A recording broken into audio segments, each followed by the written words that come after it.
In this CapCut Mobile tutorial, I'll show you how to create a retro style text animation with a classic black and white look. Let's get started. First, open your project in CapCut Mobile. From the bottom toolbar, tap on text, then tap Add Text and type in your title or caption. Next, go to the Font tab and choose a font that fits the retro vibe. Vintage style, serif, or bold fonts usually work best to sell that old school feel.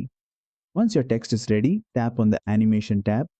Now switch to the Loop section and scroll until you find the retro black and white animation. Apply it, and you'll immediately see your text looping with a classic monochrome retro style motion. To adjust how fast the animation plays, use the duration slider. Drag the slider to the left for a fast, energetic retro movement. Drag the slider to the right for a slower, smoother, vintage feel. Preview the animation and fine-tune the speed until it perfectly matches the tone of your video. And that's it. You've successfully added a retro text animation in CapCut Mobile.